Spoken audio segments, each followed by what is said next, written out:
नहीं तो होगा सीरियल के 9वें एपिसोड में हम देखते हैं कि कशिश जो है अपनी बहनों को ढूंढती हुई हॉल से बाहर आ जाती है। तब वो और मौली को एक साथ देख लेती है और ये देखकर उसे बहुत ही ज़्यादा गुस्सा आता है और फिर वो मौली से कहती है कि मौली तुम यहाँ से चली जाओ, और फिर मौली चुपचाप वहाँ से चली जाती है। तब ऋषि जो है वो कहता है कि क्या हुआ कशिश, तुम इतना गुस्से में क्यों हो। तब कशिश उसे बातें सुनाती है और कहती है कि देखो ऋषि, मैं और मेरी बहनें तुम्हारे टाइप की नहीं है, इसलिए तुम मेरी बहनों का पीछा छोड़ दो। मेरी बहनों को तुम में किसी तरह का कोई भी इंटरेस्ट नहीं है और हमारे संस्कार ऐसे नहीं है कि हम तुम जैसे लड़कों के पीछे पड़े। तब ऋषि को ये बात से गुस्सा आता है और वो कहता है और ये मिस कशिश, तो आपके संस्कार ही ऐसे हैं।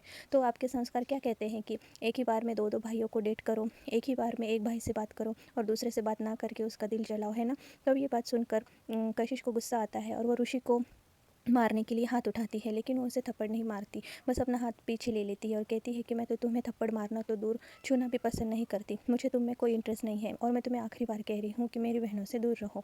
तब कशिश वहाँ से चली जाती है और ऋषि कहता है कि बिना हाथ उठाए थप्पड़ कैसे मारते हैं यह मैं तुम्हें बताऊँगा मिस कशिश, तुमने मुझ पर हाथ उठाने की ज़रूरत की है ऋषि गरेवाल पर।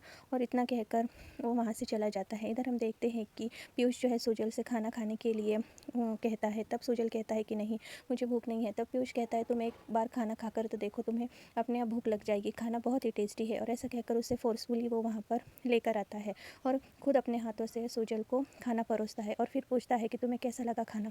तब सुजल कहता है कि बिल्कुल भी खाना अच्छा नहीं है, ये खाना बिल्कुल टेस्टलेस है। तब वहाँ पर कशिश खड़ी होकर उन दोनों की बातें सुन लेती है और सुजल कहता है कि ये खाना तुमने किसको बनाने के लिए कहा था, किस केटरर को ये ऑर्डर दिया था। तब वो कहता है कि सारा खाना कशिश ने ऑर्गेनाइज़ किया है। तभी वहाँ पर कशिश आती है और कहती है कि आपको बिल्कुल भी खाना अच्छा नहीं लगा, मैंने और पीयूष ने कितनी मेहनत से ये सारी पार्टी आपके लिए अरेंज की थी और आप कह रहे हैं कि खाना अच्छा नहीं है, बाकी सभी गेस्ट को तो खाना अच्छा लगा। तभी पीयूष के पापा वहाँ पर आ जाते हैं और पीयूष उनके साथ चला जाता है। तब कशिश कहती है कि आप बिल्कुल भी हार्टलेस इंसान हैं, आप बस लोगों को क्रिटिसाइज़ करना जानते हैं। और ऐसा कहकर वो एकदम से रोने लगती है और वहाँ से जाने लगती है।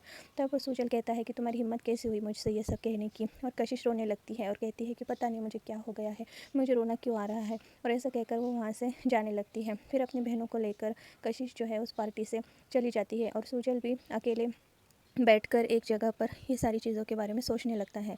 दूसरे दिन सुबह में हम देखते हैं कि कशिश जो है अपनी बहनों के लिए नाश्ता बनाती है, लेकिन उस नाश्ते में नमक ज़्यादा हो चुका था और जूस भी कड़वा लग रहा था। सब पूछते हैं कि दी आपको क्या हो गया है। तभी कशिश के पापा उससे कहते हैं कि बेटा तुम्हारी माँ तो इस दुनिया में नहीं है, लेकिन तुम मुझसे कोई बात हो तो बता सकती हो। कहती है कि जी नहीं पापा, ऐसी कोई भी बात नहीं है और आप बहुत अच्छे पापा हैं, आपने मुझे कभी माँ का एहसास ही नहीं होने दिया। और ऐसा कहकर वो ऑफिस के लिए निकल जाती है। इधर पीयूष जो है सुजल से कहता है कि सुजल कल तूने बहुत ही अजीब सा बिहेव किया, तूने कशिश को कितनी बातें सुना दी। तब सुजल कहता है कि मैंने कोई बातें नहीं सुनाई, मैं तो बस इतना कह रहा था कि ये खाने की जिम्मेदारी तूने आंटी को दे देनी चाहिए थी या फिर मॉम को दे देनी चाहिए थी, कशिश को ये जिम्मेदारी देने की क्या ज़रूरत थी। और इन्हीं बात को लेकर उन दोनों में बहस हो जाती है। तब पीयूष कहता है कि तुझे कशिश से जाकर माफ़ी मांगनी चाहिए। तब सुजल कहता है कि मैं किसी से माफ़ी क्यों मांगूंगा, मेरी कोई गलती नहीं है, मैंने तो बस इतना कहा था कि खाना अच्छा नहीं है और इसमें तुझे मॉम की या आंटी की राय लेनी ज़रूरी थी, कशिश को इतनी बड़ी जिम्मेदारी देने की ज़रूरत ही नहीं थी और तू इतना वो रिएक्ट क्यों हो रहा है कशिश को लेकर। तभी वहाँ पर सुजल चला जाता है और सुजल की माँ वहाँ पर आ जाती है और कहती है कि पीयूष मैंने आज तक तुम दोनों को कभी लड़ते हुए नहीं देखा, आज पहली बार तुम्हें लड़ते हुए देख रही हूँ।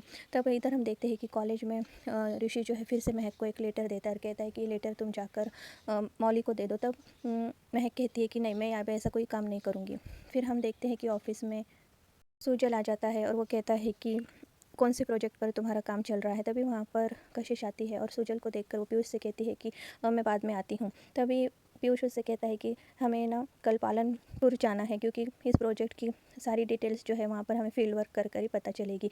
और ये बात सुजल सुन लेता है। फिर दूसरे दिन हम देखते हैं कि कशिश जो है पीयूष के घर पहुँच जाती है और वहाँ पर ड्राइवर भी आ जाता है और फिर वो ड्राइवर से पूछती है कि पालनपुर यहाँ से कितनी दूर पड़ेगा। तब वो ड्राइवर कहता है कि ऐसे तो 4 घंटे लगते हैं, लेकिन अब तो सारी चीज़ें साहब के ऊपर डिपेंड करती हैं। तब कशिश पूछती है कि साहब के ऊपर डिपेंड करती है, इसका क्या मतलब है।